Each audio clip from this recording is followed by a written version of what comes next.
Can you expand on that? I'm not sure what you mean by evolution's happening quicker than people thought it was. Just with the land that's growing there's new species that are adapting or... colonizing new land? Kind of. Something like that. I'm not super familiar with this subject, so I'm going to go there and learn more about it. But just heard tidbits, mostly from family members who have been there, and reading up a little bit about it. It's just exponential on the new volcanic land, and just things adapting and growing to that new area. Right. So good to know about. So that's good. There's also... Icelandic horses. The Vikings brought them over, and their breed hasn't been changed and hasn't been compromised at all. And they'll bring their horses to these big horse shows off the island, and they won't bring their best horses because the horses they bring off the island they won't bring back on because they don't want any of the contaminants or anything like that. So I'm looking forward to working on a horse farm and learning more about that certain aspect of Icelandic culture as well. Yeah, so you'll get to probably see the horses do their unique gait, the tolt, which is sort of unique to the horses of Iceland and the Falkland Islands, or the Faroe Islands. Yeah, I was like, that's kind of different. Yeah, it's a random thing. So it's a certain way that they walk and run. But yeah, I think you're pointing at the allure of Iceland is that, unlike the difference, for example, between Greece and Armenia, which may seem great to the people, and they're certainly prejudiced against each other, it may not be that different, but from Iceland and the mainland is huge. Another thing, geologically, the Mid-Atlantic Ridge, I think that's the only above-sea land where you can see it happening, where the ridge runs right through the middle of Iceland, and you have new land expanding and pulling apart, and you have this... The Atlantic is expanding, and Iceland's in the middle of it. So, and you can see that when you're diving in the Sulphur Crack, you can see that on land. So that's really, really cool. Yeah, you're going to enjoy it. Yeah, lots of science, lots of people, lots of art, lots of culture. Really good. Yeah. Thinking if there's anything else. If you want to go north of the Arctic Circle, there's one little island north of Iceland. I think it's called Grimsvatn. It starts with a G anyway. Apparently the people aren't very nice there, but if you go, you'll be just north of the Arctic Circle, and especially if the Northern Lights are still happening when you go, maybe they will be. That's the best place to see them. Fantastic. That's definitely something that I want to try to see. So, and then I can check off being, in the Arctic Circle as well with, eating whale meat or whatever. Can make that my checklist, excursion. I can go check a few things. Yeah. In terms of books, I believe we used the Lonely Planet Guide, which apparently is the best one for Iceland. Every country has its own best guide. And they kind of break Iceland into, I think, 5 sections. The section that I never got to, and actually I think only 2% of visitors ever get to, is the northwest of Iceland. The one that's kind of... It's a big peninsula. There's lots of naked space, and it's very sparsely populated, but also some of the best backpacking, some of the most remote camping.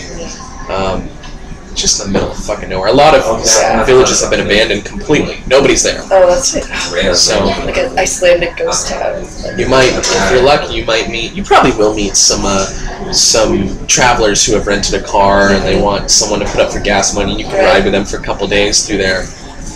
Also, the hardest place to rescue if you get stuck. But I wish I'd gone. There's actually the best way to do it, I've heard, is to take the ferry from the Snæfellsnes Peninsula north to the northwest. I can't remember the name right now. And I didn't do that because the winds of the peninsula were so strong. I got driven back and my tent got bent. But you can do that. You can take the ferry. Another book I brought was it's a poet, and it's called The Importance of Being Iceland. Eileen Miles. Okay. And she's a really interesting poet. She did a book about her travels there, and also just poems about other stuff. But I went to the poetry store right down the street here. I think there's only 2 poetry bookshops like that in the country that are solely dedicated to poetry. And the guy told me, yeah, she's open books. Open books, yeah. That's always closed. Which is ironic. Yeah, it has sparse hours. I think it might be open right now. But I told the guy I was going to Iceland, and what did he have that was poetry related? And he said, yeah, Eileen Miles. Yeah, and then there's the John McPhee book, Control of Nature, and there's probably plenty of other things that you'll get to discover that I haven't. Yeah, and you can always read some Iceland sagas, which maybe I should lend you my copy of Nál's saga. I never read it, but the Icelanders have almost anime-like fascination with brutality and whatnot in their sagas. It'd be interesting to kind of pick apart the culture and see like historical influences and outside influences on who they are today as a people. Definitely something to do more research on, for sure. Yeah, there is a strong machismo associated with the males there, which sort of makes sense. I mean, they're from Vikings, right. And their history is full of hardships that I can't even imagine. Whether it's the Black Plague, whether it's volcanoes, whether it's living on an island in the middle of nowhere, bloody battles. And yet they never had the death penalty, apparently. Interesting. If you were really bad and you killed somebody, apparently they wouldn't kill you. They would just say, guess what? We're going to send you to the Highlands, in the middle of the island. Good luck surviving. Where the Apollo astronauts trained for the moon. Interesting. And if you survive, I think it was longer than 2 years in the Highlands alone, then we will let you come back into society free. And I think there were only 2 people who did that. It's so hard to survive. When was this started? Like what? I think you can look it up. I think that law it's at least several hundred years old. Yeah, and it so sounds like several. It's known for the outlaws and the criminals that live there, and it's known for pretty much nothing else living there. And I think there's 2 weeks in the summer where tour buses go to the islands, and otherwise nobody goes there. You will die. But if you do, go to the hot springs at Askja, in the center of the country, and that'll be your remote little adventure. Or like Australia, just send all your people into the wilderness. Yeah. So, there were a couple observations, and I'll send you some stuff if you want. Some of my writings I was just finding today on my computer. One of the observations, I guess I would share. You can ignore it or do whatever you want. Yeah.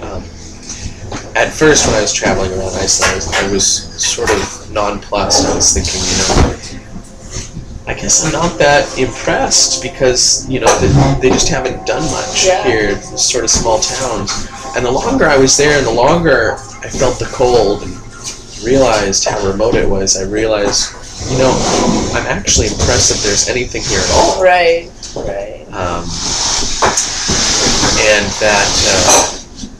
And that you could survive in such a destitute place. And that people still choose to live there now when they can move.